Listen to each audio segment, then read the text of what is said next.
chakra. We definitely could do that. So what I'm going to do though, so everybody doesn't have to look at my face the whole time, I'm going to face you guys off. I think my feeling's pretty peaceful, so it'll be a good background. But when we go through the guided meditation, whatever you guys are comfortable with, if you want to close your eyes, if it's better for you to visualize that way, that's fine. If you want to just kind of stare at my lights and shadows on my ceiling, that's okay too. Before you go into the meditation real quick, hi you guys, I'm Ariana. I am the creator and founder of Healing Beyond Humanity. If you're new and this is your first time in, and Erin is the facilitator today, so I'm her backup and she's gonna do her thing. We're gonna do a little bit of how mental health correlates with shadow work and what that means, and she's bringing her skills to the table today. I'm going to let her talk a little bit about her first before we jump into the meditation, just so you kind of know who she is and what she does. Thank you so much. That's actually a really good idea. I am Erin. We're just like talking and directed, and they're like, wait, who are you? Who are you? I'm Erin. I also have a name. First introduction to me, I'm extremely socially awkward, as you will gather probably several times throughout this experience. That's actually how I introduce company when they come over to my house. Also, I just don't. And they're all sitting in a room together, and like eventually someone will jump in and be like, we should probably, introduce ourselves. And that's how that happens. So thanks. But I am Erin. My background is actually in mental health. I did trauma counseling for about 12 years, and I kind of branched out from there just because of the bureaucracy of the mental health care system. And this is something Ariana and I have kind of discussed in getting to know each other. And I know she's very passionate about too, but I felt like there's a lot of red tape that isn't conducive to real healing and real transformation. So one of the things I'm most passionate about is kind of finding the intersection between spirituality and traditional mental health. And to me, that's where true healing takes place, is kind of being able to embrace both parts of it. So that is my most major background. I am certified as a Reiki healer, a crystal energy healer. I'm certified in tapping. If you guys are interested in that and you haven't heard of it, you can always private message me. But tapping is actually very similar to acupuncture, but it's applying pressure with your fingertips instead of needles. And it can do wonders to reduce anxiety symptoms, panic attacks, visualizing traumatic events like intrusive thoughts, that type of stuff. It can alleviate those symptoms. I do a lot of past life work, past life regression, hypnosis. So I am kind of a mixed bag of tricks, essentially.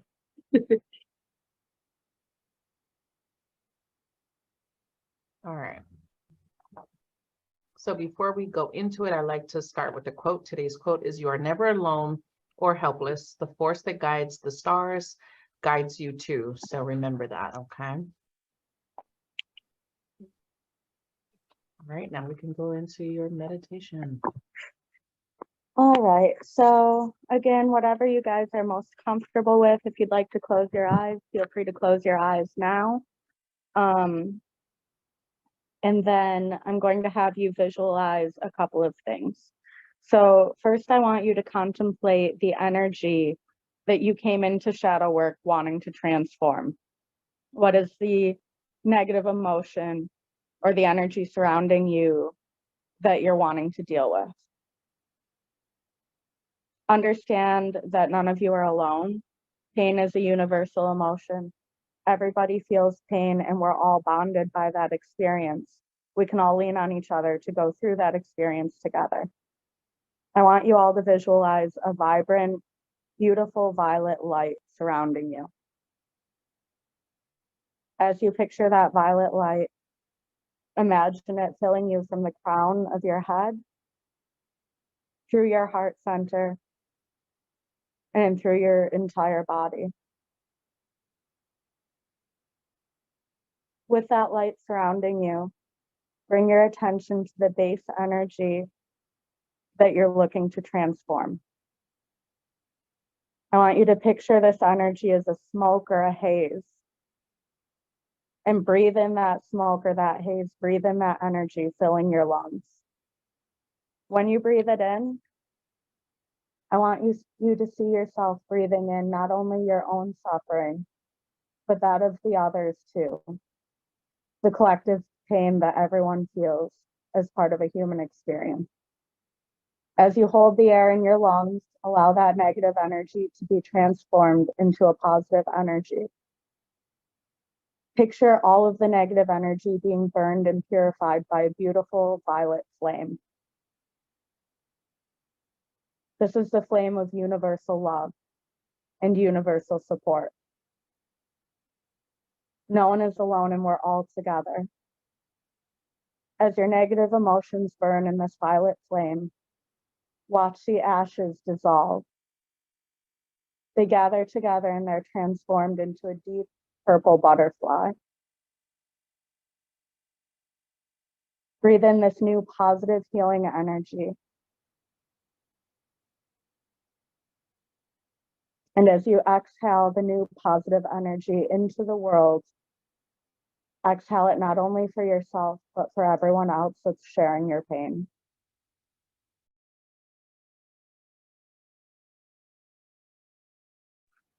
As you breathe, repeat this process until you feel your energy shift and lighten.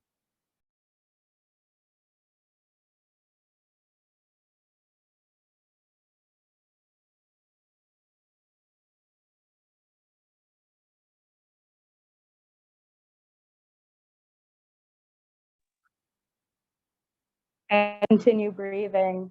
Picture that butterfly. As it flies, picture its wings carrying hope, carrying healing, and carrying positive transformation.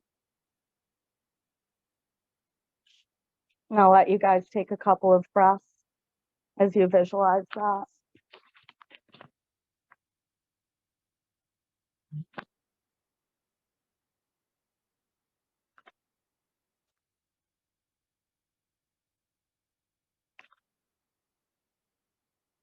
As you open your eyes, hold on to the picture of hope, hold on to the picture of that butterfly, and keep in mind the transformations that we're going to do during the workshop today.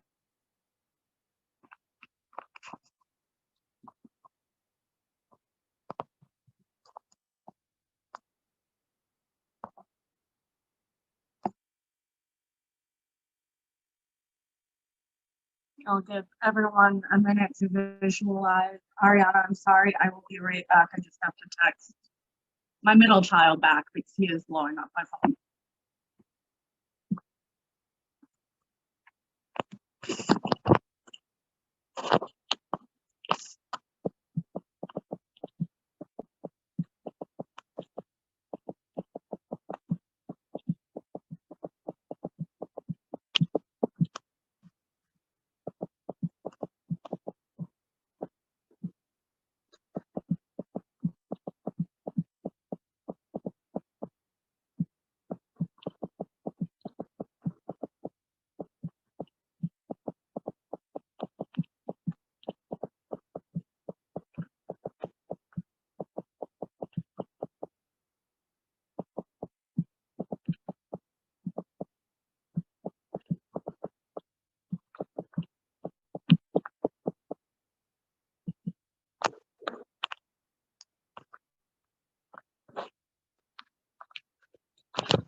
Okay, guys, I am super duper sorry. This is what it's like to have 5 kids in my house. I will be ready I'm going to turn my video off so you're not staring at me staring at my screen. I'll be ready in like 2 minutes. My son's at a football game and wants to leave early, so I'm just going to send someone else to pick him up and I will be right back. I'm really, really sorry, guys.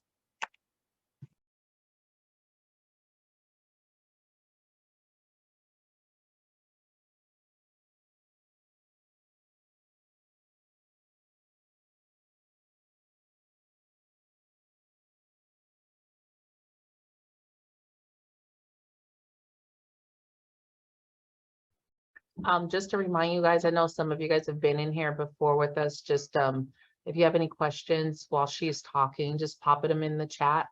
And then I can read them to her and she can look at them and address them. Of course, we'll have some discussion portion of it, but if you have a question you don't want to lose, pop it in the chat. So just look at your devices and see where your chat button is in case.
Okay, guys, I am really, really sorry. So, background on today and kind of what I want to get into. So, the workshop I wanted to do is about mental health and its correlation with shadow work. More specifically, I feel like a lot of people come into shadow work looking to heal some kind of loss, and some kind of underlying grief that they're feeling that they might be struggling to transform or struggling to work through on their own. And one of the things in doing trauma therapy that I found happens pretty often is that through the grieving process, we kind of lose ourselves. We lose track of things that we used to be passionate about or interested in. And we kind of become consumed. If you guys have ever thought that or felt that way or heard someone say that, consumed by grief, to me, one of the hallmarks of being consumed by grief is a loss of self. So really what we're talking about today, and you can see it on the title slide, is how you regain you while you're going through the grieving process. How do you make sure that you still are in touch with yourself?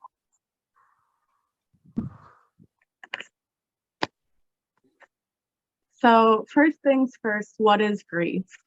Grief, as a lot of you might know, is a very deep, sometimes overwhelming sense of sorrow, particularly after a loss. A lot of people, when they think about grief, they consider grief to surround the death of a loved one, which is absolutely a common reason to grieve. But grief can really surround any significant loss. So loss of a relationship with someone that's still living, the death of a person, absolutely, loss of an important role. So these are some of the things we're going to talk about a little later on.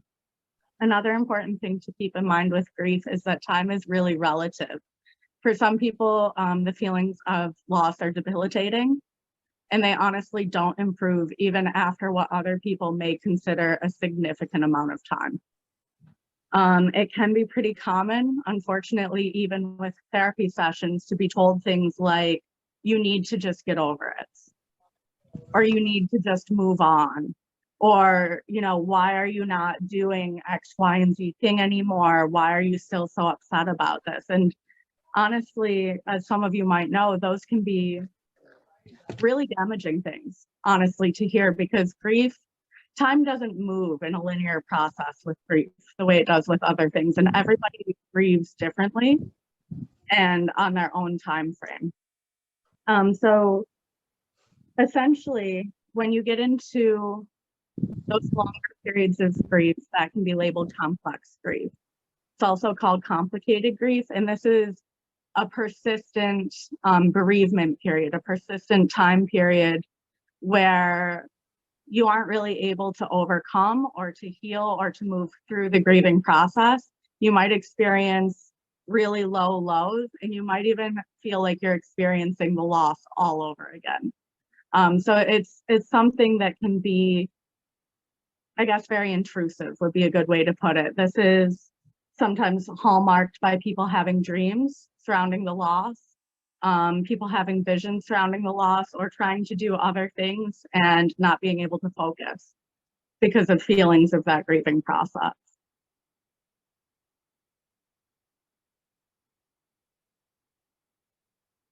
So what are a couple of warning signs of complicated grief? How do you know if your grief has turned into complex grief?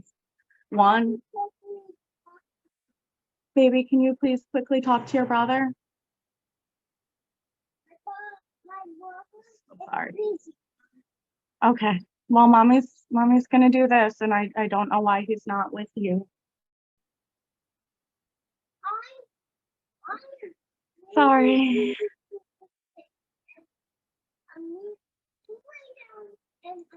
Okay. Well, mommy's gonna carry these people with you and ask your brother if he can help you lay down if you're really super sick. I am very sorry. This is my life, guys.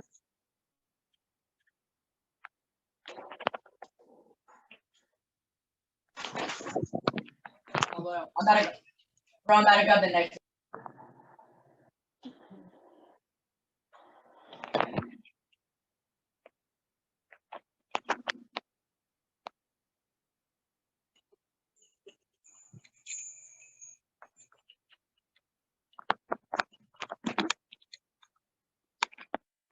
Okay. So, sorry guys, warning signs of complicated grief. One pretty common one is depersonalization. So this is feeling like your thoughts, feelings, and your actions are happening in a dream or a movie. So it's kind of like this experience almost as though you're outside of your body, watching yourself do things. And it feels like those things are no longer real. Like you're participating in your life, but as an outsider looking in. Dissociation is really also kind of common. And this is a lack of continuity between your thoughts, your surroundings, your feelings, even your identity sometimes. So this is where things start to feel very disjointed. A very common version of this is feeling a disconnect between who you were and how your life was before the loss versus who you are and how your life is after the loss. So when you start to experience those kind of things where you're kind of disconnected from yourself or your life, this is a sign that you're moving into complicated grief, or prolonged bereavement is another way to put it.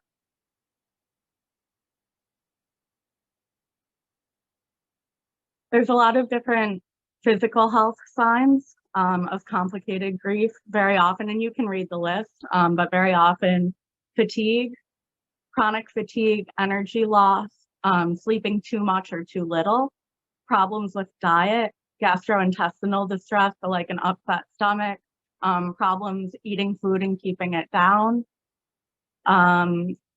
insomnia.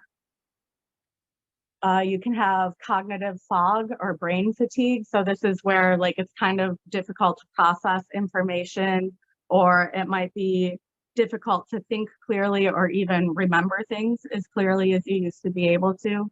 And then, you know, there's a list of other physical health symptoms from grief also.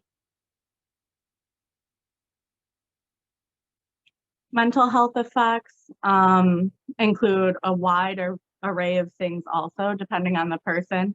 Chronic stress, panic attacks, increased anxiety, increased depression, nightmares, feelings of anger, bitterness, resentment. This is very common with unexpected loss because we haven't had time to really process it and organize our thoughts. So some people feel anger, bitterness toward other people involved in the situation, or sometimes even ourselves. Fatigue can be either physical or mental. So just mental fatigue is like emotional exhaustion. So you just can't process any more information. You can't deal with any more feelings. Those type of feelings would be considered mental fatigue. Emotional numbness, also very common. It's just kind of where you go through life, but you're not really feeling things in the same way. So you might not be feeling those severe emotions all of the time, but there may be periods where you just don't feel anything at all. And I think it's important to know also with the mental health effects of grief, you don't always fall into one category. Sometimes you move fluidly between them. And then there's also a lot of spiritual effects of grief and loss, questioning religious identity or spiritual identity, being angry at whatever you believe, your higher power, your spiritual belief sets, blaming the universe, blaming God, deciding that faith is no longer for you, challenging your philosophy surrounding your faith. This can all be very common in the grieving process. Having difficulty connecting with your spirituality can also be a difficulty associated with the grieving process. So we do have an exercise. This part is kind of important for doing the exercise, and I wanted to discuss some differences between primary losses and secondary losses. So a primary loss is what most people think about when they think about their grieving process. It's the person or the thing that's remembered that is mourned and grieved over. So if it was the death of a loved one, for instance, my grandmother passed away. When my grandmother passed away, that would be a primary loss. Other examples of a primary loss could be the loss of a job, the loss of a title or a role. So one very commonly brought up to me as far as title and role shift would be if a step-parent divorces from their spouse and they're not considered step-parent in the way that they used to be, or they're not fulfilling that parental role in the way that they used to. That would be a primary loss. Also loss of housing, loss of physical capabilities, those would be primary losses as well. And then secondary losses are losses that come systematically attached to the primary loss. Another way to think about it is that a primary loss is external.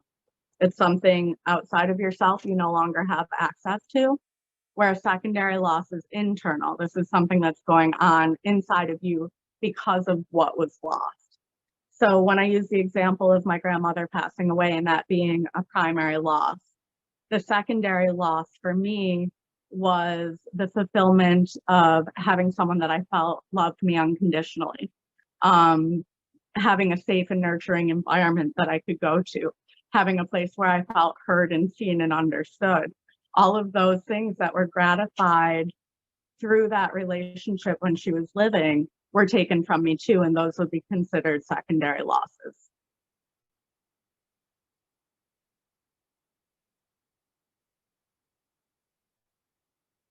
So another thing, and I won't really read the slides to you. I think that maybe I get more awkward that way. So I'll just have a conversation with you guys, but the information's on the slide too. Another thing that becomes really important with the grieving process is the idea of reconstructing in neuroplasticity. So those are kind of like big psychological terms for something that becomes really healing on an emotional level too. What neuroplasticity is essentially the brain's ability to restructure thoughts, to restructure feelings, and to restructure habits that are conducive to mental health. So if we look at that in terms of loss, what that really means is when I lost my grandmother, that was my person that I went to. And it was a habit for me to get a hold of her when I needed understanding, when I needed love, when I needed compassion, when I needed a place to feel that I belonged. And once she passed away, every time I needed to have those needs fulfilled, my habit in my brain was, where's my grandmother? I need to call her. I need to talk to her. I need to see her. And she wasn't available. And that was where a lot of my grief came from. That was where a lot of my pain came from. Neuroplasticity says that I can find a new habit, a new behavior that fulfills those internal needs. Okay, so I might not have access to my grandmother, but if I need to feel like I belong, I can make a new network of people. I can find a new place to fulfill that specific need. And neuroplasticity says that if I do that new behavior long enough, it will now become my new go-to. It'll now become my new habit. So reconstructing is essentially the way your brain reforms habits through neuroplasticity. So once I found a group of people that I connected with on a deeper level, or my tribe, so to speak, those became my people to go to fulfill those needs that I was lacking when my grandmother passed away. And once reaching out to them became a habit, then that was my brain being reconstructed. That was a new pathway being formed, essentially.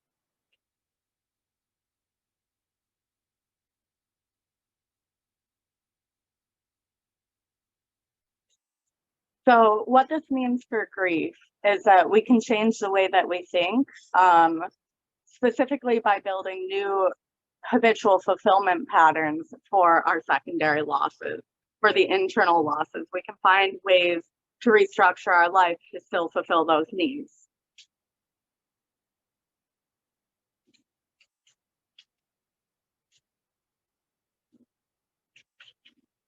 And then rediscovery of yourself. This is the piece regarding losing you. We may never regain what we lost, but filling the void and reclaiming ourselves can be successfully achieved.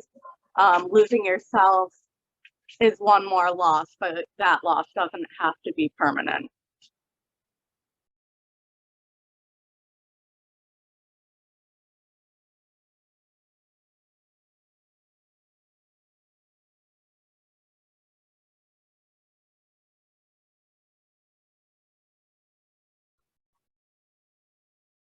Who saw that you guys needed these supplies for this piece of the exercise? Who prepped? Anybody ready for the exercise? Did anybody read the outline of the class?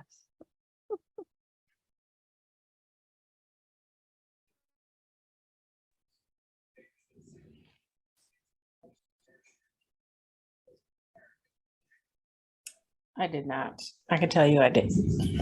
Does anybody have red construction paper? Or crayon, red marker, red? I do. So get a piece of paper and draw your heart, color it red. Oh my goodness. I swear, if anybody wants to talk about some of this stuff one-on-one, because I am a little bit distracted, I would be very, very happy to do so. I'm sorry, I had all of my children organized. Long story short, my 14-year-old went to a football game at a school. He wanted to volunteer to help at the concession stand. I'm like, that's great. What time are you going to be done? He's like, oh, 10, 11, when the games always get done. Well, apparently there's a storm and the rest of the game was canceled, and he was messaging me while I was in the middle of trying to talk to you guys for a ride home. So then I run upstairs to get my friend who lives with me to get him, and she's not home. And so I'm texting back and forth with him. I'm finding him a ride. Then my 4-year-old starts crying, and I am very, very sorry, guys. So thank you for bearing with me. I think my life is compartmentalized so that we can do the exercise, and a lot of the things that I was very crappily talking about in the presentation will become much more evident in the exercise. But I do want to extend the offer to everybody, because that did not go the way I had planned. Yeah, that's the story of my life, I guess. But I do want to extend the offer to everybody. If you want to connect with me in Messenger, and kind of go through any of that information or have a private conversation about what grief and loss looks like for you, I would be happy to extend that conversation for free to everybody. Just please message me. I would be happy to go over this one-on-one. I am so sorry, because Ariana knows I was talking all day about how excited I was for this. And I'm like sitting here and every single one of my kids needs something and I'm sweating bullets and I feel very bad. So I am really sorry, guys. You're good. Stuff happens. Gosh. Yeah. So if you That's don't great. have the red construction paper though, get a piece of paper, try to find you have a red marker, red crayon somewhere to color it red. Scissors. Now masking tape, I don't even have that. Do I have masking tape? Masking tape and tape are two different things. We can make do with almost anything. I Do you have promise. any tape? Even if you have like a flat surface to lay something on, it doesn't even really need to be taped together, honestly.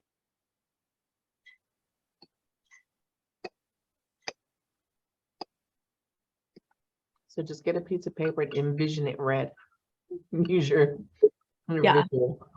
Yeah, I am envisioning this whole night going interruption free and me feeling comfortable. So if I can envision that at this point, envision your paper is red. It'll be okay, I promise. Ariana, I'm so sorry. You're good. I've had interruptions in the other ones. Aries has barked in other ones. I mean, we're working from home. Yeah. It's a different kind of setup. It is, for sure. It absolutely is. And I feel like sometimes you can plan for everything and it's still like it doesn't matter.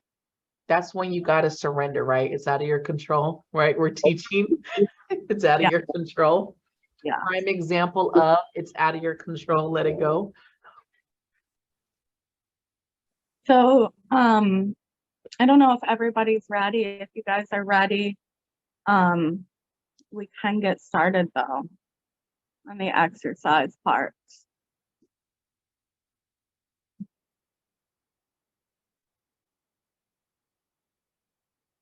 I think we're good.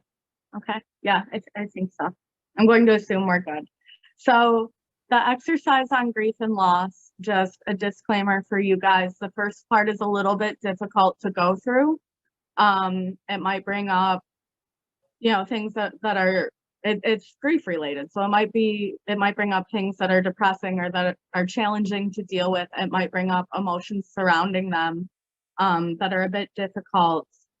That being said, the second part of the exercise is very healing based. There is a point to get through the challenging part that should be helpful. But if anyone wants to talk to me even after the live is over, I'm available in Messenger. My children are good now and I'll be free for most of the night. So if any complicated feelings come up, anything that you need an ear for, anything you want to discuss further, please message me. So that being said, the first part of the exercise is kind of taking a look at the primary losses that we've experienced in life. So if you have your piece of paper shaped like a heart, or you can even visualize it shaped like a heart, I'm going to have you write down some primary losses and we'll go through kind of category by category. So first one, any loved one that you've lost that passed away. You can write their names on your paper.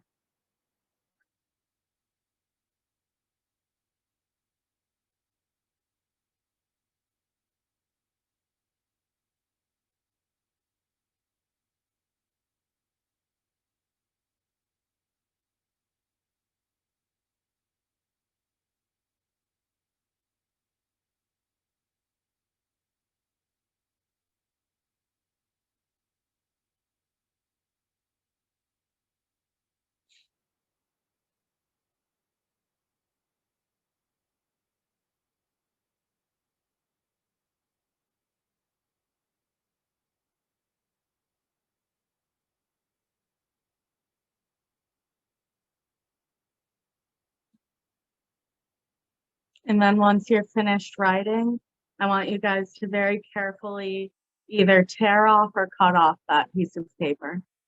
That's a piece of your heart that's been taken.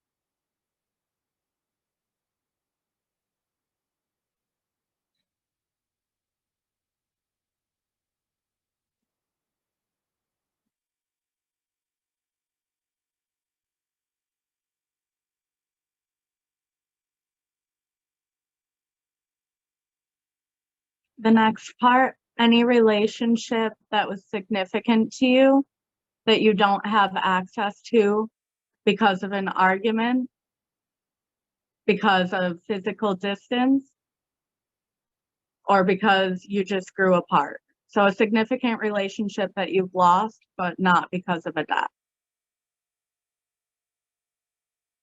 And it doesn't have to be a total loss. It can be a relationship that you've lost access to in the way that you once had.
And then when you're done with that part, either cut or rip off that part of the heart.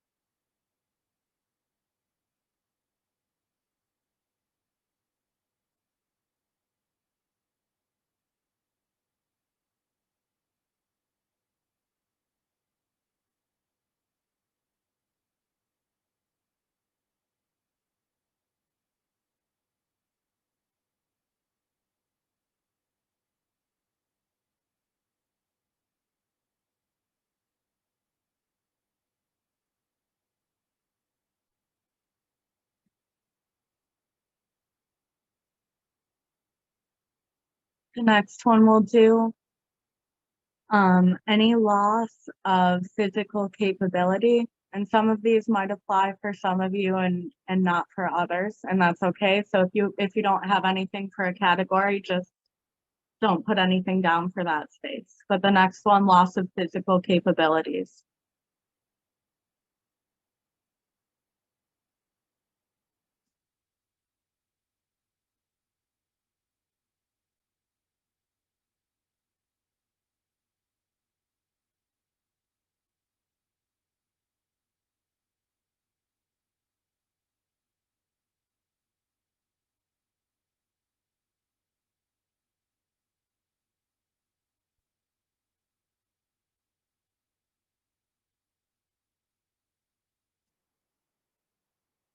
Once you're done with that part, rip that piece of paper off.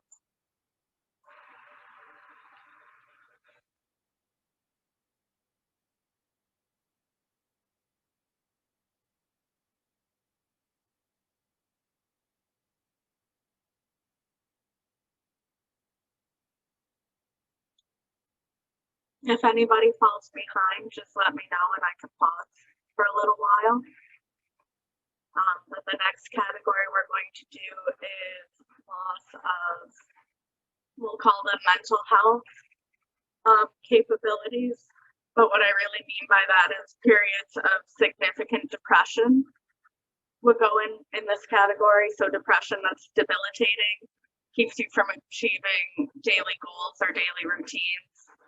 Severe anxiety, symptoms of PTSD, panic. So any emotional health issue that you would consider debilitating or interfering with your daily routine will go into that category.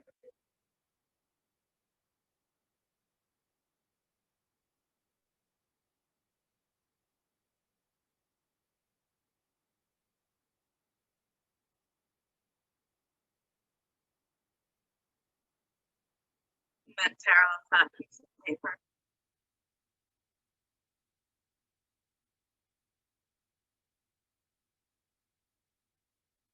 Next category, loss of important title or role.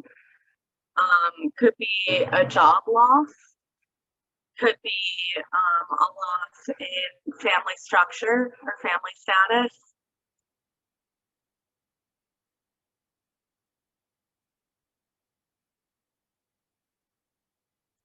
Loss of income could also fall into this category if you were, considered the breadwinner or the provider in a household and your income was reduced significantly. That would fall into this category too.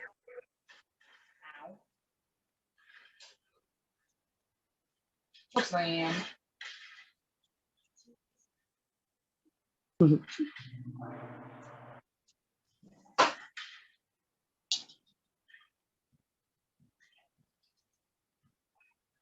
The next one, loss of a sentimental item, something tangible that meant a lot to you. For me, what comes up immediately is that I had a loved family member's engagement ring, and I kept it with me for so long, and then in the process of moving, I lost it.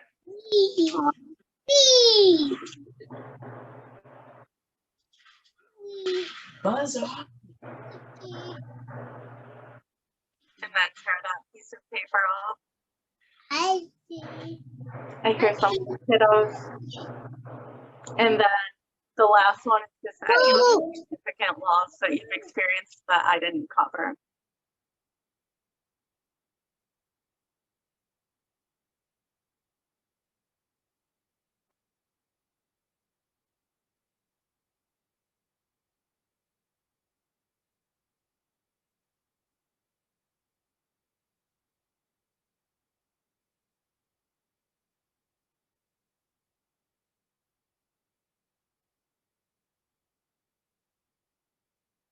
And then for anybody that's on video, I think there's a couple people that are on video.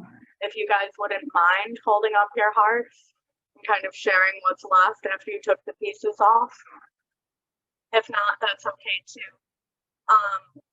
But what I've found, and this is a really powerful visual representation of what loss does to us. What I found is oftentimes when people hold up their hearts, there's not much left from where they started. Some people end up using most of their paper for this exercise. And when people ask what the most complicated part of grief is, to me, this is the most powerful example I have, is that for everything we went through, you tore off a chunk of that heart. And that's a piece of yourself that's gone with it. There's something internal attached to all of those pieces of your heart. And therefore, a piece of you, every time we encounter a loss, now feels like it's missing.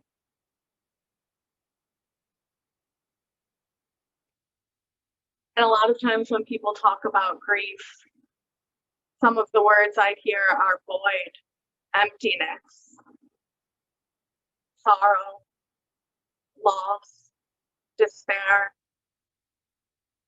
Chandel, I finally figured out how to switch over and now I can see you guys. So I'm really glad that I learned that part because yours is such a powerful visual representation.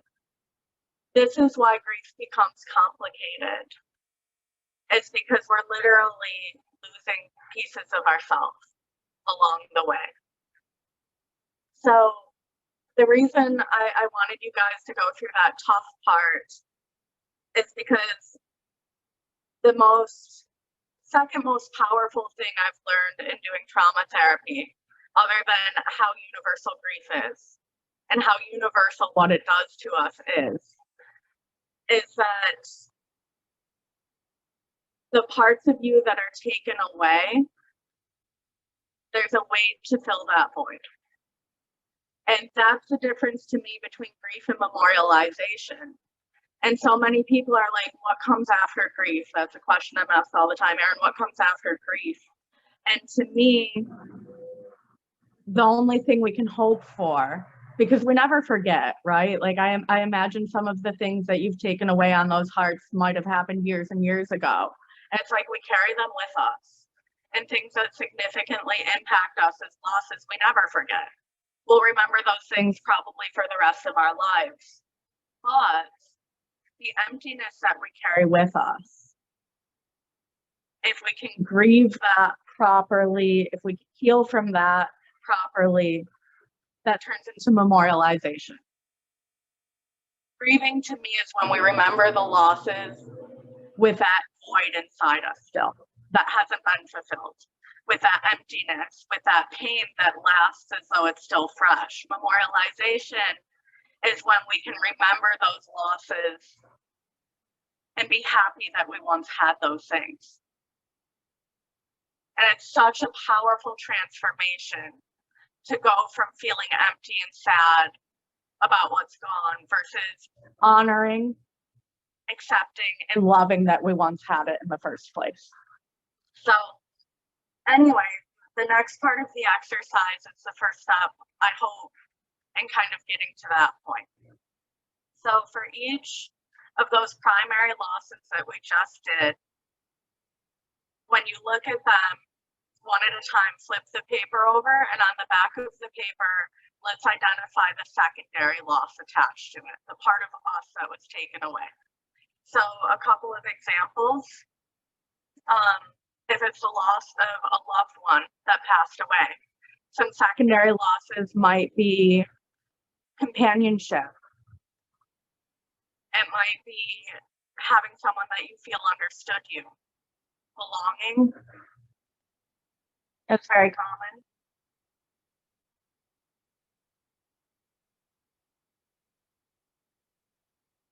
A sense of unconditional love.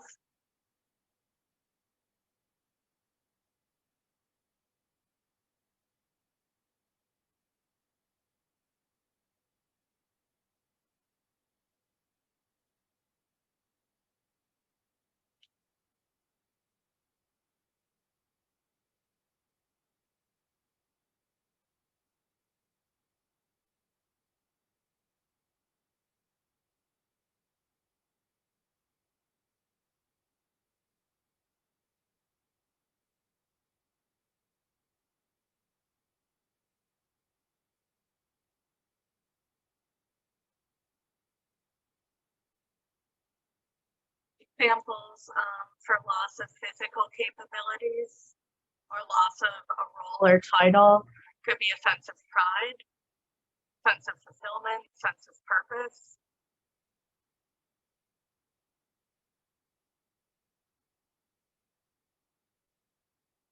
Could be a loss of an outlet or a coping strategy.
as you guys finish thinking over those things, and if you need a little bit more time, that's okay too.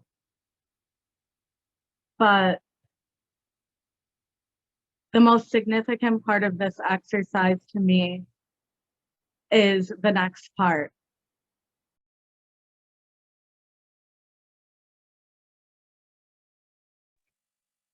When I was talking before about how to regain yourself, and you might never regain, you probably actually won't ever regain that primary loss. But the secondary losses that came with it, those are the pieces of you. That's what leaves the void in the grieving process. And those things are the things that we can find a way to regain in a new way. And I feel that that's how we shift from grieving to memorializing. So the next part, for each part of your heart that you've now written a secondary loss on, let's brainstorm some ways to fulfill that need in a new way. And if you have tape, what I have people do is use that tape to tape that piece back onto their heart, and then across the tape, write the way that that need can be fulfilled. So an example, if one of the losses is an important title or role, and your secondary loss was a sense of purpose, what is something that you enjoy doing or you can offer to people still that brings you a sense of purpose? Significant example for me, I actually worked in a nonprofit treatment center for several years with women that were survivors of domestic violence. It was my favorite job I've ever had. I found the most purpose, the most fulfillment from that job. And they lost funding. So they were funded predominantly through the state, lost a significant source of funding. The program ended up shutting down. So I did lose my job, but it was more than that. I lost my sense of giving back to the community. I lost a deep, meaningful feeling of fulfillment and purpose. So that had to be filled somewhere. I ended up coordinating a couple of classes. I did kind of a makeshift outreach program that I promoted on Facebook and stuff. We would find a meeting place, whether it was a park or, a coffee shop, and I would kind of do the same thing, the same groups that I would do at my job, just elsewhere. An example I used earlier, if it's surrounding the loss of a loved one, when my grandma passed away, I lost a lot of my sense of belonging. That one took a long time, honestly, for me to find a way to fulfill, but I did find, I call them my tribe, my people. I did find some very good friends, some very sincere, like-minded people, and it kind of brought back that sense of peace and that home feeling that I felt I was missing for a long time. And these are things too that in piecing back together some of these needs and how you could fulfill them, if you need help brainstorming, if you're like, I really don't know where I would get this need fulfilled, I don't have access to anything, message me. And I mean that very sincerely. It's kind of a different dynamic to do this on a video than it is to do it in person. I've never done this exercise in this type of setting. It's usually face to face with a group of people. And I guess for me, this felt a little awkward, and I would love to have conversations with you guys to talk about this, to think about different ways to fulfill the emotional needs, the internal needs that you don't have access to a way to fulfill. I would love to help you through the process. And I'm willing absolutely to have conversations. So I mean that so sincerely. Please message me. I promise that conversations with me don't always look quite as scattered as they were tonight.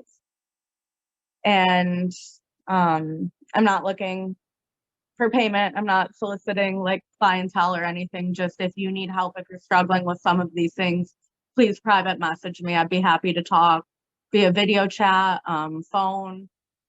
If you're not comfortable with those and you just want to message back and forth, that's fine with me too.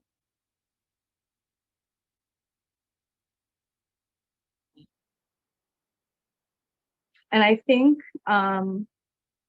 what should have dawned on me sooner, and I didn't say this, and I don't know why, so I apologize. This is the first time I've ever done anything like this on like this kind of remote setting. And it was very awkward for me. I should have said much earlier, though, if you guys want to unmute your mics and have a conversation. And now we're all the way to this point, and I'm like, oh, this would have been so much less awkward if it was conversational.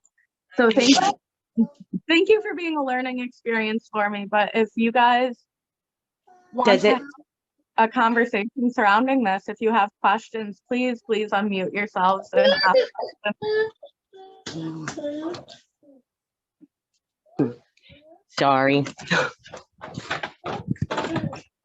I hear other people's kiddos in the background though, and that's making me feel so much better about like they get it, they know.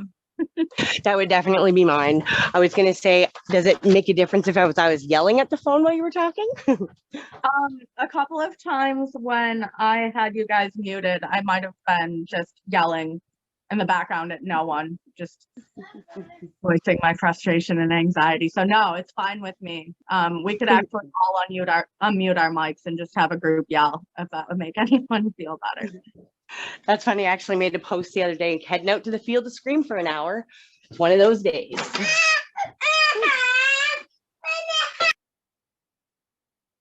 But very sincerely, I don't know, it might be awkward for some people to talk like in a group setting with strangers, maybe not for others. If you guys have questions, if there's anything in going through that exercise that maybe you want to talk about or share, that's fine too. I should have asked for this to be much more conversational. I'm sorry, guys.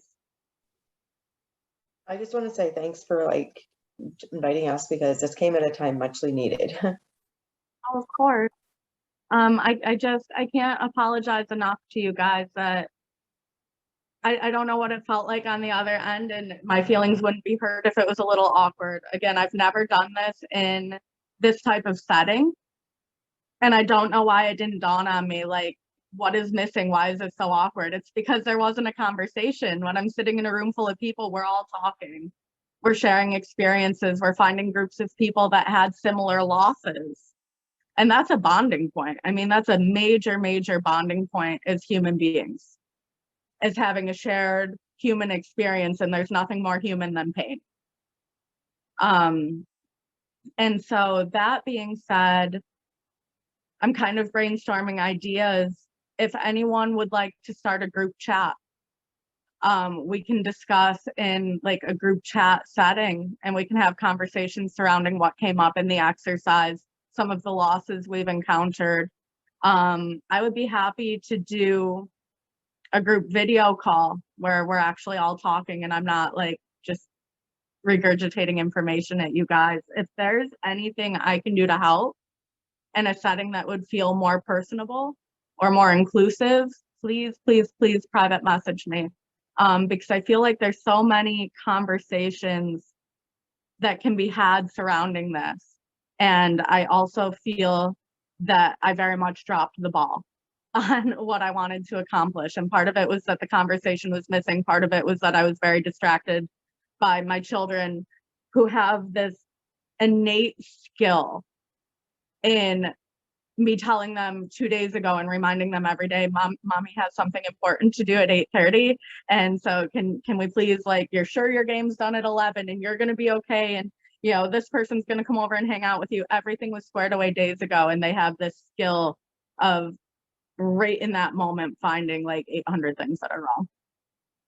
And so I'm sorry for that too. And this did not go quite how I had planned or hoped for, but it was a learning experience for me.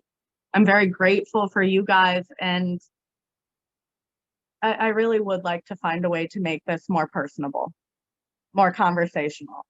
I mean, grief is a huge, huge, huge topic. And I recognize that for some of us, it's one of the biggest barriers to feeling, you know, spiritually whole or emotionally well. So I don't know. I know I'm being repetitive, but I can't stress enough. I'm available in private message, private conversations, group conversations, anything you guys want to do. I am absolutely game. And I'm here to help in any way I can. Can I say you're being too hard on yourself? I don't even know which one of, is that you, Ariana? Definitely is. Divine. You're being way too hard on yourself. I'm over here like, are you kidding me? Oh, I know this is new, so it seems awkward, but it's kind of how it goes in the Zoom setting. You're fine. girl, okay. I gotta chime in here too and say I was thinking the same thing. Right. Calm down, sweetie. Thank you. I But appreciate it. it's the perfectionist in you. Is that what's coming out right now? I don't know. Maybe. I think, yeah, I just think the most awkward part for me is I should have told everyone to unmute themselves and made it a conversation. I would have felt better knowing where everyone's at. I think that's what it is that I know how difficult of a topic this is and how emotionally raw it can be for some people. And then I didn't make it a conversation, so I don't know where anyone's at. And I'm like, oh my God, I hope they're okay. We're grateful. That's where we're at. We're grateful. Right.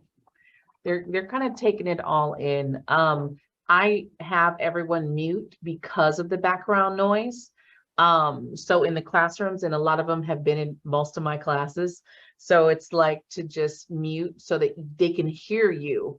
You know what I mean? And then whenever you open it up to talk, and it's like, okay, if you want to share, and it's okay if you guys don't want to share, get too deep, you know, it's all good. Yeah, definitely way too hard on yourself. So you're good.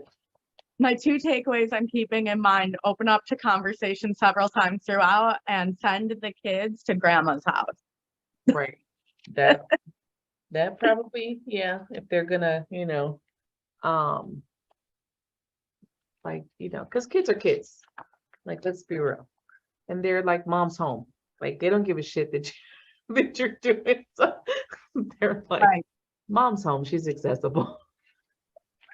That is the truth. Absolutely. You know, kids are kids. That's why I was just like, yeah, no, I've had a lot of different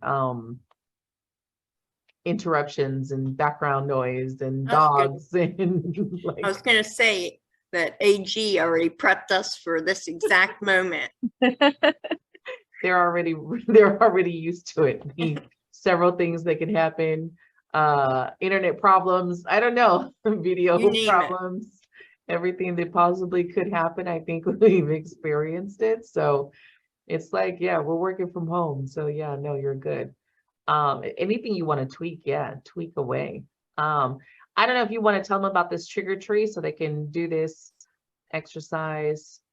Yes, let me do that. And let me also say thank you to you guys for being a part of my shadow work, because this whole conversation to kind of boost me back up afterward, like that's all my own shadow work, and I really appreciate it. But the trigger tree exercise should give you a pretty good footing to go into what I remember next week's shadow work was going to be about, because Ariana kind of had a conversation with all of us regarding what we would want to talk about. And I remember thinking how well this flowed into the next segment. So I made a worksheet, and it has instructions step by step of how to fill it out. And what it really digs into is, what emotional struggles do you have? What are your triggers? What past experiences are they rooted in? And where did this feeling begin? And it does walk you through that step by step. I think one of the only things really you need to know is that it identifies primary emotions. And so that's kind of similar to the idea that we were doing in grief. A primary emotion is what is underlying the immediate experience. So if your immediate emotional experience is anxiety, your primary emotion could be feeling misunderstood. It could be feeling vulnerable. It could be feeling disrespected. If your immediate emotional experience is anger, the primary emotion could be feeling alienated, feeling disrespected, feeling humiliated. And as you're filling out that worksheet, if you're having trouble identifying what the underlying emotions are, just private message me. I am a little bit scattered, but I'm always available in Messenger, and I usually respond within an hour or so. So if you guys kind of struggle filling that out, just let me know. I'll walk through it with you. And similar for the worksheet, if you guys want to have a phone call or a conversation, I would go through it with you that way too. But to me, that worksheet is really digging into the crux of shadow work, because it kind of evaluates what your emotional experience is and what happened to you that makes your lens of how you view things the way you view it. What's triggering to you, and where does that trigger come from? It's a lot of heavy stuff. So even if you fill out the worksheet and you guys are fine filling it out and you just want to have a conversation, message me then too.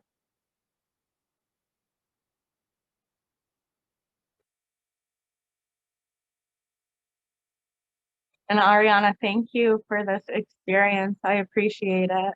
I really do. Thank you for letting me learn here and grow. Well, this is all new for all of us putting this together. So thank you for joining and just sharing your knowledge.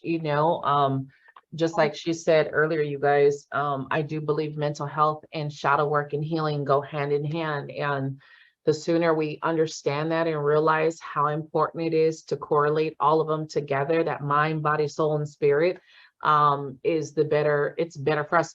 I just want to say that I loved in the beginning because it talks about that grief and how grief is not just the loss of a loved one. And I think a lot of people don't grasp that loss of self. And I think because I think the next series that I go into is going to be more towards self, really more deep into self and how you lose yourself in each one of these aspects, just like you did the heart exercise, and how you lose a piece of you in each one of these things that have happened to you, and just how deep it goes, and you don't even realize those pieces of self that are lost in this. So it's phenomenal what you've brought. So thank you for coming up here and just, again, these classes will never be perfect. We're at home.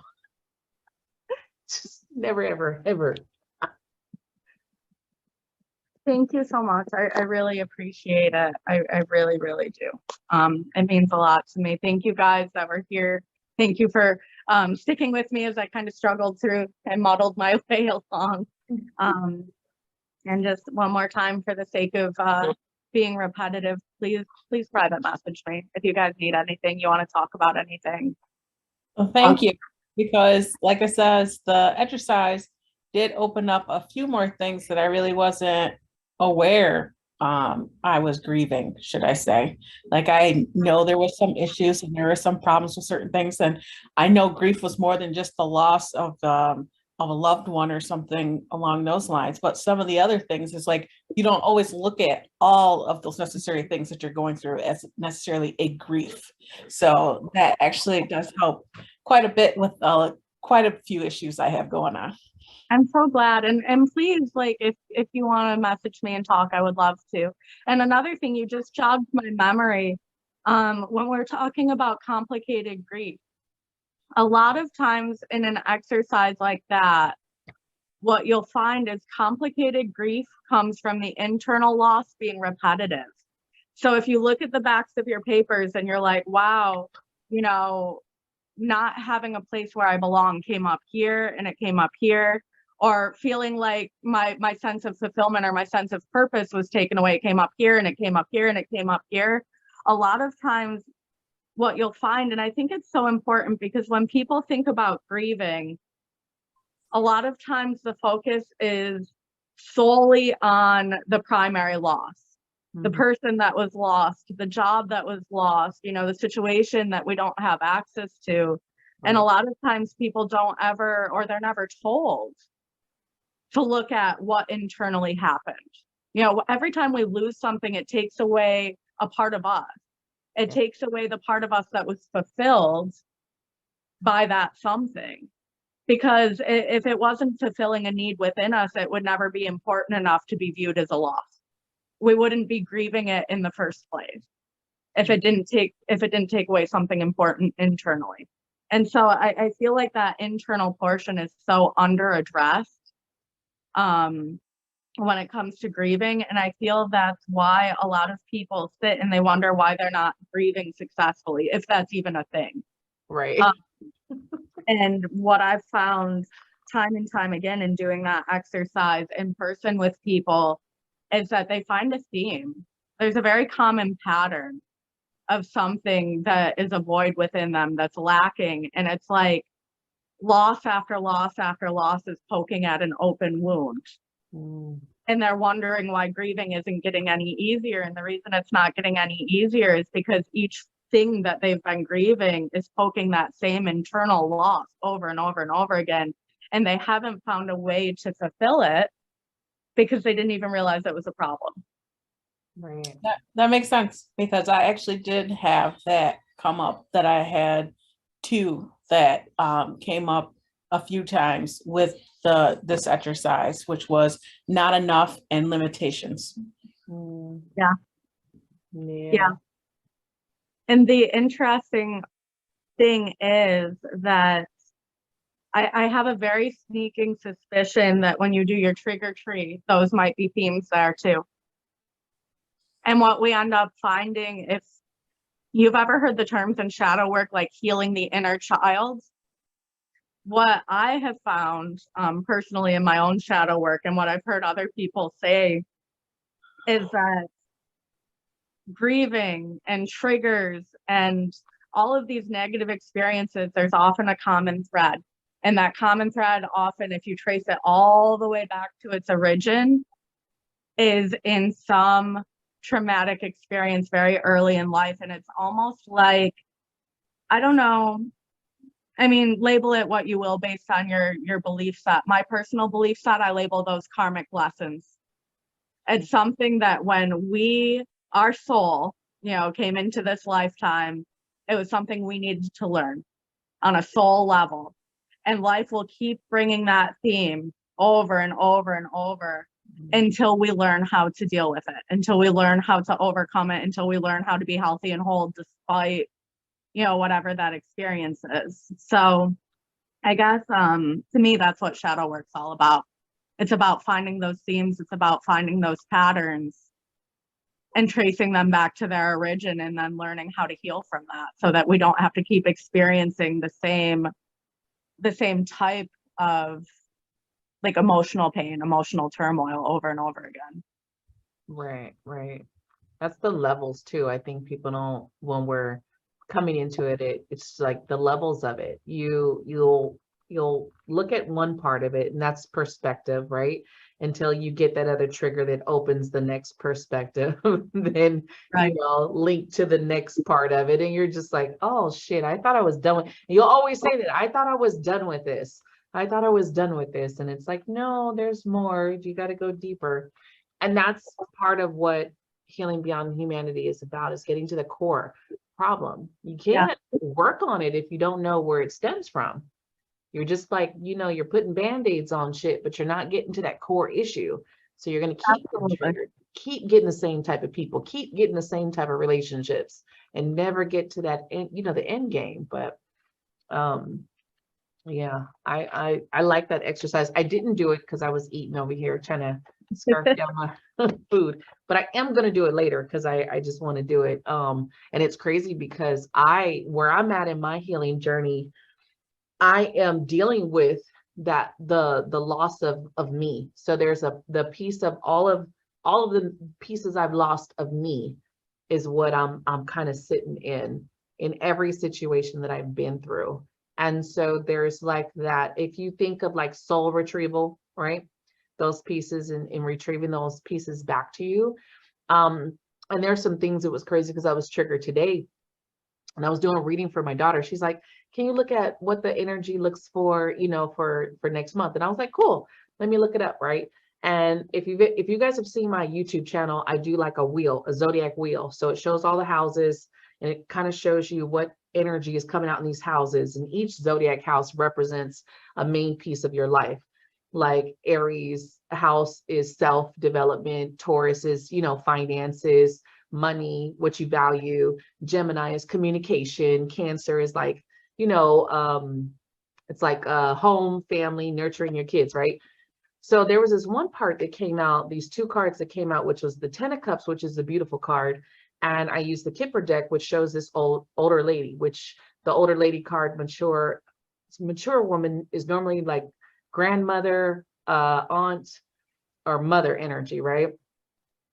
Like an older person. And it came out in this placement. I can't remember which placement it came out. I want to say maybe it was in the Gemini or the Cancer home. I can't remember. But I was like, that's your grandmother energy, because she's in transition to help my mom. And I was like, and it triggered this part of me because my daughter and my mom have a connection that are out of this world. I don't have that connection with my mom. So it triggered that piece of me. And because I never had a grandmother in my life, not on my dad's side nor my mom's side. So it triggered this void of, I've never experienced that. Like I've never had that connection. I don't know what it feels like to have a loving grandmother or grandmother, even if she is crazy, right? that you've had this connection with. And so it hit me, and I did cry, because I'm in a place of allowing myself to cry regardless. If I feel emotional now, I'm just like, fuck it, we're crying, we're going there. It is what it is, right? So I did, and my daughter was like, so do you still have stuff that you have to work on with that? And I was just like, honestly, I'm not mad at her for that. I really do feel like my mom did the best she could, but it still doesn't take away that piece that I didn't have that connection with her. You know what I mean?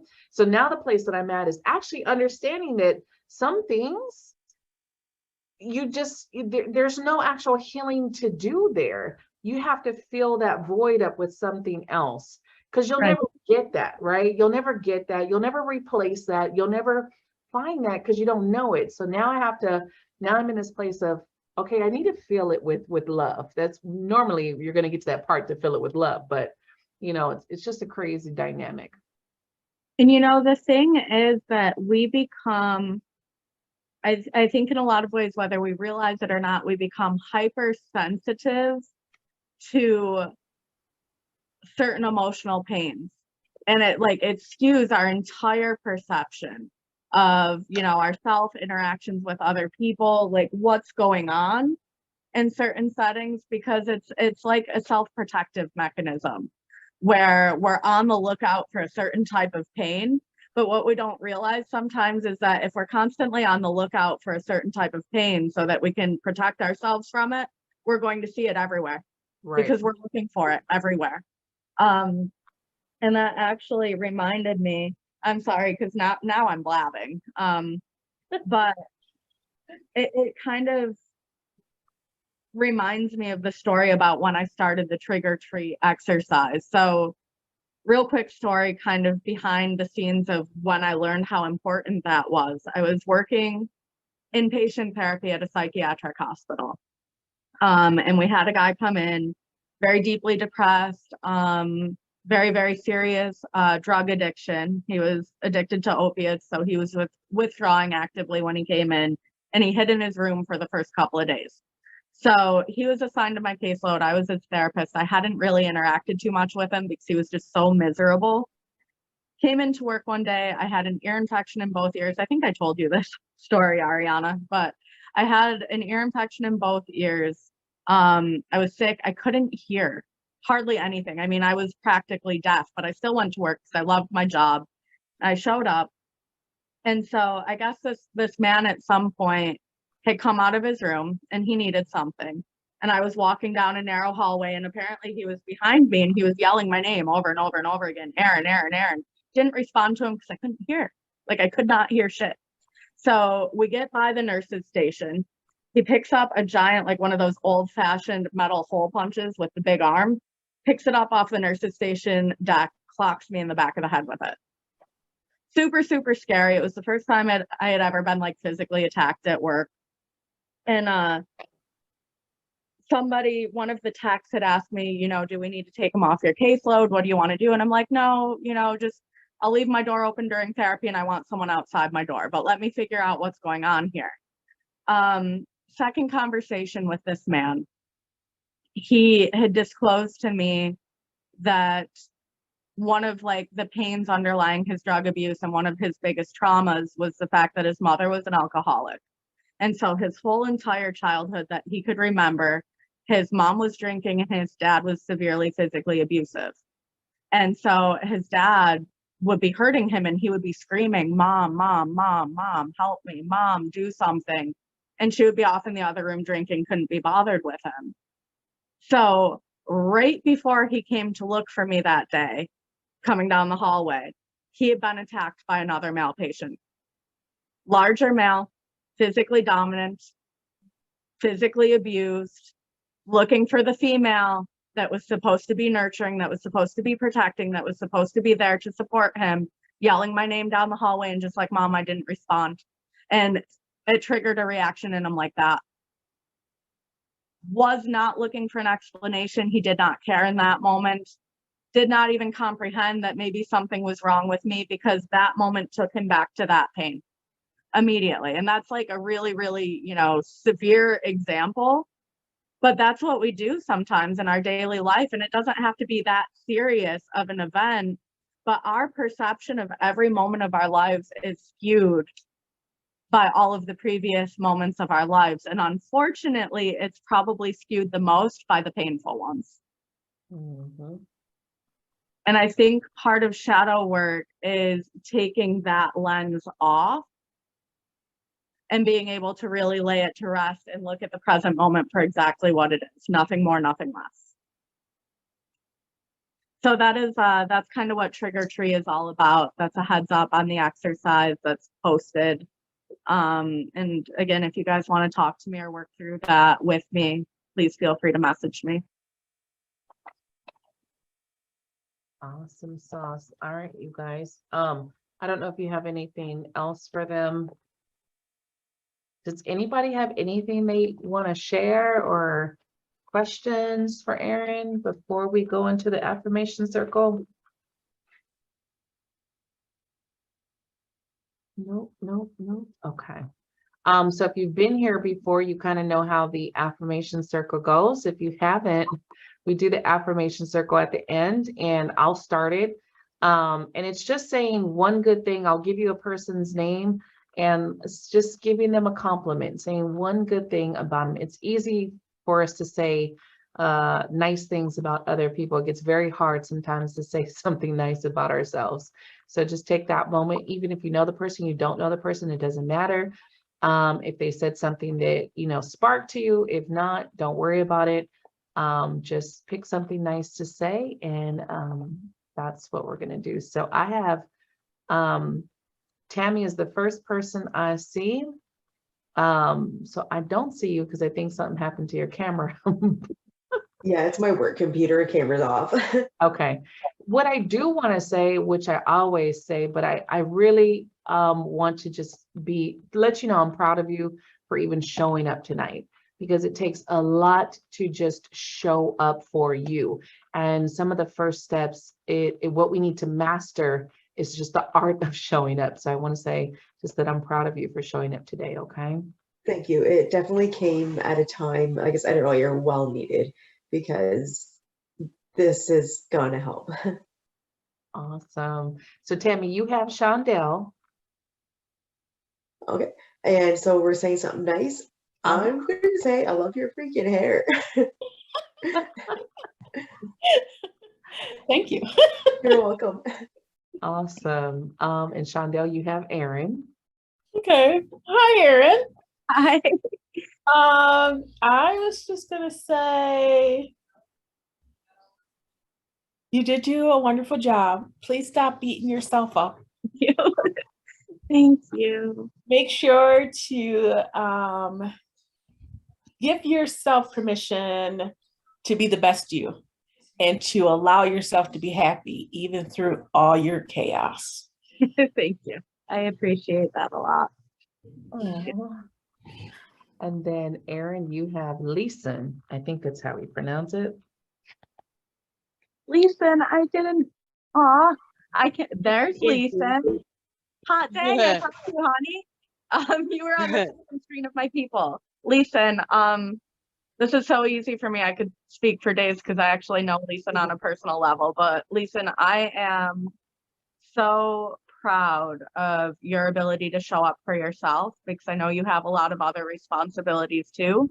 And it's hard sometimes to find a moment to like really show up for you and be vulnerable and spend time with yourself and like really put the effort in there. And I know that your life is chaotic sometimes too. And I'm very proud of you for showing up for yourself and doing this. Thank you. Thank you. All right. And then Leeson, you have Sherry Reed. Oh. Sorry, I'm just trying to find.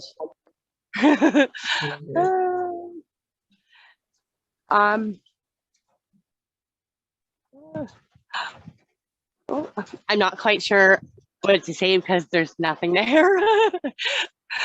Well, I guess I know how hard it was for me to put my own things aside to come here. So I guess I'm really proud of you too for coming. Awesome. And I'm really awkward, sorry. Sherry's there. And then Sherry, you have Betty. Okay. Well, thank you, Leeson. That's fine. Yeah, I thank you. I have a lot going on here tonight, but this was well worth the break and the knowledge. And I have Betty, right? Yep. Hi, Betty. I always see your name. You're everywhere, but I never put a face to you. So it's nice to actually see you and see you always supporting and being in the groups. That was awkward. So thank you for being involved in our little circle, tribe. We had to do like, it's called an affirmation circle. And I don't know any of these people, but Erin got me. It's okay. I know it feels a little weird, you guys, but it's like you don't have to know each other. It's just getting used to that. So much we have so much going on, and we focus so much on so much shit, and especially in shadow work, it's so dark and damp and triggering, right? And so at the end, we just want to bring some bubbly light to each other, even if we don't know each other. Just, you know, find that nice something to say, right? Anytime Just you do showing up something with new, everyone's energy yeah. helps. Anytime you do something new, it's gonna feel awkward until you get used to doing it. Yeah, for sure. For sure. I couldn't agree more. This is very, very awkward to me until the end. And then everybody's talking and I like found out how to look at your faces. I'm like, oh my God, we're 2 hours in and I feel really in my element now. Let's just stay here forever in this place. Y'all just wait till I learn how to work my computer again. I'll be up there sometime. And Never felt so old in my life, realized that I've had nothing but Apple products all these years that I forgot to run a computer. Hey, the realization is real. And then Betty, you are closing it up with me. Oh, I get you. Well, let's see. Ariana, you are actually an inspiration. I have learned a lot from you. You're a beautiful person inside and out. And basically, I just keep going on and on, but you have really helped me along a lot. Awesome. Thank you. Again, to each and every one of you guys, it takes a lot to show up. You could sit here with every hurt and pain and you could start making up every fucking excuse not to come, right? The kids, the dogs, the fucking bills, the my aches and pains. You literally can do that and not show up for yourself. But you guys that have been in each one of these classes, and even if it's your first time tonight, go back and watch the other classes if you can. Those of you who are at home that are going to watch this tomorrow, just remember that even you guys who can't make it to the class, because there's a lot of people time and stuff like that, you guys who take the time to go back and watch it is huge. And I want you guys to keep celebrating yourselves. Keep patting yourself on the fucking back, because that is amazing. Each small step creates bigger waves in your journey and on your healing path. And it is, I'm definitely going to sit in my empower and receive the thanks for bringing this to the table. But I want you guys to remember, I don't do this shit alone. I have some amazing co-founders, and I have some amazing facilitators like Erin that I'm partnering up with to bring this to the table for you guys. And it's because of my spiritual journey that I've been brought to you guys. I've been brought to these amazing healers, and I've been able to learn. And to the core of me, I feel like it's just so important for us to understand the levels of healing and why it's important to understand where you're at and maybe what you need to tweak in your life. And then you guys get to share this shit with other people or tell them to come over, you know? So I know Healing Beyond Humanity is going to go far in this life. It is something that's going to outlive me, and that is the goal. That's the legacy for generations on, to help others. And so I'm glad if you guys take something away from these classes. I really do hope that my essence and presence helps on your path. And I am very, very gracious to be a part of it. Okay. So thank you. And again, I don't do this alone. You guys are doing this with me. I'm definitely not 100% healed on anything. So I still have my levels of shit that I work through. One thing I told the ladies when we start, we're going to trigger ourselves with these classes, and it's okay. Like, it is okay. So if you guys don't have anything else, that's all we got for you guys. Oh, and the boot camp. So just remember, Saturday is the boot camp. I know a lot of people are kind of scared, antsy about it. It's nothing to be afraid of. It's going to be a series of exercises that, yeah, are going to push you to some limits of your triggers and hurts and pains. But it's really for you, and it's very refreshing and releasing. So I hope to see as many of you guys on Saturday. It's going to be through Zoom. The link is only going to be provided when you register. You have to email me and fill out the intake form to register. Otherwise, you won't be able to come in. Remember, this is a nonprofit, so there's a lot of things I have to do by the book. I know we've been working out of Facebook, but I have to do a lot of things legally. So the intake form is a necessity. There's a place that you have to sign for the treatment, because we are pushing you to some limits that can cause you to slope. And like Erin said, she's available. My box is open, as well as someone that you guys can get in and talk to. If you're in the group, you actually can see Erin. She's in the group. She's her picture, her tag. If you don't know, if you can't message her, you can't, because sometimes if you don't know the person, you can't really find them. She's actually in my other group also as an approved healer over there and reader. So if you can't find her in the group, you definitely could find her in the Soul Tribe group. So just know, me and her, our inboxes are open should anything come up. But don't be afraid of the boot camp. If you can make it, make it. It's we planned from 4 to 6 just to have the time to work through the exercises and kind of discuss what comes up. So again, I hope to see you guys at that one. Any questions, get in my inbox. And you guys have a good night. Thank you so much. Thank you. Have a good night. Bye, Thank guys. you.